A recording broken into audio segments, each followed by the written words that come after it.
नमस्कार दोस्तों, मैं बिंदु अपने YouTube चैनल सुनो कहानी में आप सबों का हार्दिक स्वागत करती हूँ। दोस्तों, आज फिर एक नई कहानी के साथ मैं आपके समक्ष उपस्थित हूँ। कहानी सुनाने से पहले एक निवेदन है कि यदि आपने मेरे इस चैनल को अभी तक सब्सक्राइब नहीं किया है तो कृपया ज़रूर सब्सक्राइब करें ताकि मेरी आने वाली कहानियाँ आप तक तुरंत पहुंच सके। तो चलिए सुनते हैं कहानी। आज की कहानी का शीर्षक है जिजीविषा। दोस्तों, इस शब्द का अर्थ है जीने की इच्छा। रात के 2 बज रहे थे। बाहर चारों ओर सन्नाटा पसरा था। बस झिंगुरों की आवाज ही वातावरण की खामोशी को भंग कर रही थी। इधर झोपड़ी में हरिया भी अपनी पत्नी और पुत्र रामचरण के साथ सो रहा था कि एक चट्टाक की आवाज आई। क्या हुआ? हरिया की पत्नी चंपा आवाज सुनकर हड़बड़ा कर उठ गई और बोली। होगा क्या? एक भद्दी सी गाली देते हुए हरिया ने कहा। ऐसे ही शरीर का खून सूख गया है। जो बचा है उसे मच्छर निवाला बना रहा है। ससुर को एक ही हाथ में समाप्त कर दिया। अच्छा, सो जाओ, रात गहरा गई है, चंपा ने कहा। हरिया ने फिर एक भद्दी से गाली दी और कहा, हमारे पेट से भी ज्यादा गहरा गई है का? पेट की अतड़ियां भूख से कुलबुला रही हैं और तू कहती है सो जा। तुझे नींद आ रही है, तू काहे नहीं सोती? भूख लगी है ना तुमको? हरिया ने कहा। हाँ लगी है, खाना ला देगा तू? बड़ा बहादुर बनता है, एक ही झटके में मच्छर मार देता है। 2 दिन से बस्ती में खिचड़ी बांटने आ रहे हैं।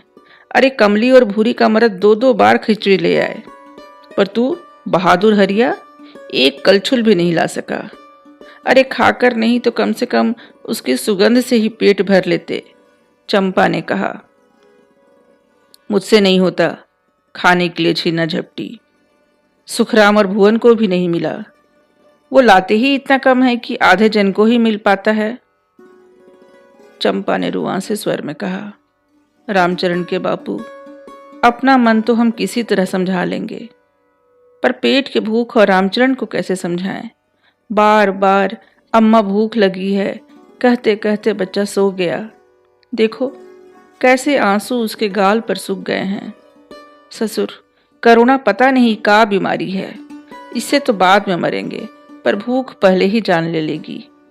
सरकार को क्या है, उसको थोड़े खाने की कमी है। बस एक झटके में सब काम धंधा बंद, सब लॉकडाउन। पर पेट का क्या करें, इसे तो भूख लगती है। ये लॉकडाउन थोड़े मानता है, हरिया ने कहा। चंपा, तुम्हें क्या लगता है जितना सन्नाटा बाहर है उतना ही सब झोपड़ियों में भी है? जानती है, जिसे भी आज खिचड़ी नहीं मिली है ना, सब हमारी तरह जाग रहे होंगे। पेट की आग सोने नहीं दे रही होगी उन्हें। हरिया ने फिर कहा, ऐ चंपा, सुना है औरतें मर्दों से छुपाकर पैसे रखती हैं, तू भी रखी है का? है तो दे ना कुछ, आटा चावल ले आऊंगा। ये सुनकर चंपा बिफर गई। हाँ रखी हूँ, है ना पूरा खजाना। बड़ा 1-2 लाख महीना कमा कर लाते थे कि उसमें से मैं छुपा भी लेती थी। ईंट भट्ठा में मजदूरी करके तुमको मिलता ही कितना था? किसी तरह 2 जून की रोटी मिल जाती थी। कितना कहा कि बस्ती की सभी औरतें भी भट्ठे पर काम करती हैं, मैं भी कर लूँगी तो कोई आफत नहीं आ जाएगी। पर तू तो लाट साहब है ना, तेरी बीवी बाहर काम करने नहीं जाएगी, बैठा कर खिलाएगा। अब खिला, क्यों नहीं खिलाता है? कहते कहते चंपा रोने लगी। हरिया ने उसे बाहों में भर लिया। रो मत चंपा, तू नहीं जानती भट्ठे पर काम करने वाली औरतों के साथ क्या क्या होता है। ठेकेदार किसी को नहीं छोड़ता, बदले में 100-50 पकड़ा देता है। जो बात ना माने तो नौकरी से निकाल देने की धमकी देता है। मैं जानती हूँ, पर भूख बर्दाश्त नहीं होती, इसलिए गुस्सा भी ज़्यादा आता है।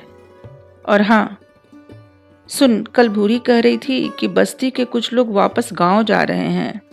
वह और भुवन भी उनके साथ जा रहे हैं, चंपा ने कहा। पर जाएंगे कैसे? गाड़ियां तो बंद हैं, हरिया बोला। कह रहे थे पैदल जाएंगे। पगला गई है का?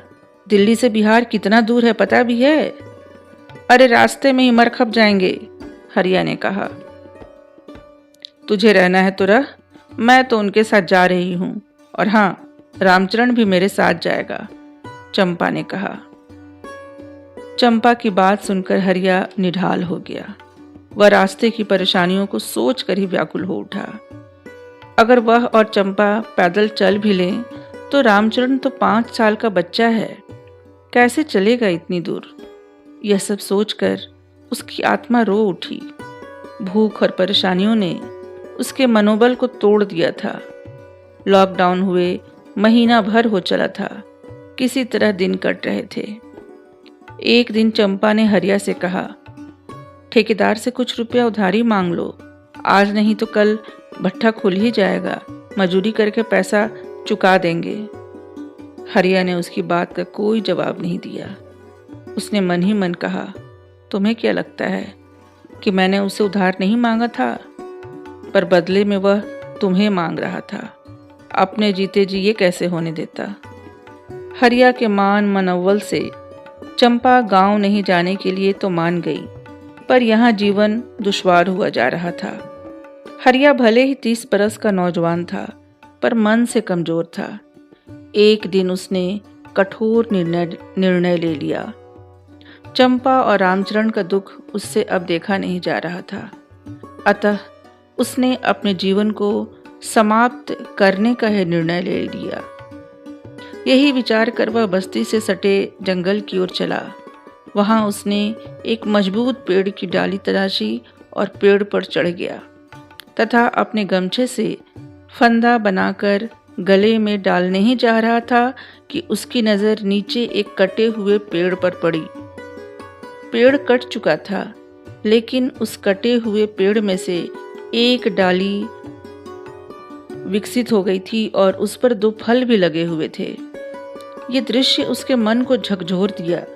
वह सोचने लगा, वह तो इस कटे हुए पेड़ से भी गया गुजरा है। इस पेड़ ने कितनी विपरीत परिस्थितियों में भी अपने अस्तित्व को बचाया है, और सिर्फ बचाया ही नहीं बल्कि अपनी संतति भी बढ़ाई है। वह तो मृत्यु को पाकर इस संघर्ष से शायद बच जाता, पर चंपा और रामचरण का क्या होता? उसने सोचा। उसे अपने स्वार्थपन पर आश्चर्य हो रहा था कि वह इतना स्वार्थी कैसे हो गया। उसने अपना विचार बदल दिया। पेड़ से उतरकर उत्साह से घर की ओर चला।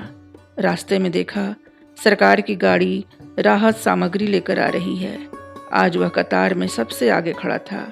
आज एक एक बोरा सामान सबको मिल रहा था। राशन का बोरा लेकर हरिया खुशी खुशी घर पहुंचा। चंदा और रामचरण को गले से लगाकर फूट फूट कर रोने लगा। चंपा पूछती रही, कहाँ थे इतनी देर, क्या हुआ? पर वह कुछ नहीं बोला। क्या बोलता? बस रोकर अपनी ग्लानि को कम कर रहा था। बस इतनी सी थी ये कहानी। तो दोस्तों, इस कहानी के माध्यम से मैंने यही सीख देने की कोशिश की है कि समय गतिमान है। अच्छा या बुरा कैसा भी हो गुजर जाएगा। अच्छा वक्त तो अच्छे से ही कट जाता है, पर बुरे वक्त में भी हमें धीरज नहीं खोना है, हौसला बनाए रखना है। धन्यवाद।